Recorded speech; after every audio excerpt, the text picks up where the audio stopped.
যে আমি 3টায় উপজেলায় এইসব কারিগরি শিক্ষা কেন্দ্র স্থাপন করা, তারপরে আপনার যে হসপিটাল করা, তারপরে স্কুল কলেজ মসজিদ মাদ্রাসা মন্দির রাস্তাঘাট, এইসব আমার কমিটমেন্টের ভিতরে ছিল।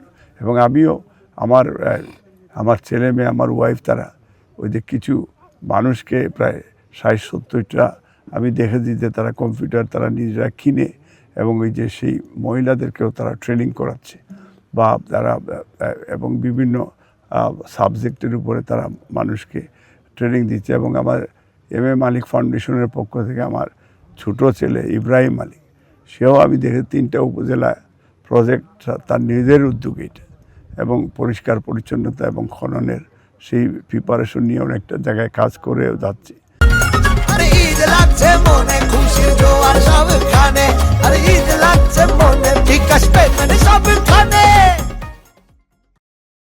আমি মনে করি যে এটা একটা মানে এই আমাদের দেশের গত সত্যিকার অর্থে গত 15-16 বছরে আপনারা নিজেরাই জানেন যে এই দেশ অর্থনৈতিকভাবে দেউলিয়া হয়ে গেছে। এই দেশের আপনার শিক্ষা প্রতিষ্ঠানগুলি একবারে মানে তছনছ করে তারা দিয়েছে।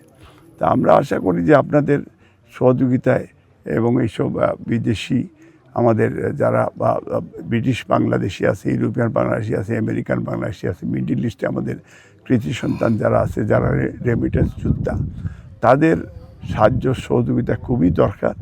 এবং এইসব প্রতিষ্ঠান সরকারের পক্ষে এই মুহূর্তে এককভাবে করা সম্ভব নয়, যে কারণে আজকে এই যে প্রবাসীরা তারা তার নিজের উদ্যোগ নিয়ে আসছে। এবং প্রবাসীরা একটা জিনিস মনে রাখবেন, এখন তারাও কিন্তু রেমিটেন্স যোদ্ধার পাশাপাশি তারা কিন্তু নির্বাচনে অংশগ্রহণ করার জন্য প্রায় 2.5 কোটি ভোটার প্রবাসীরা।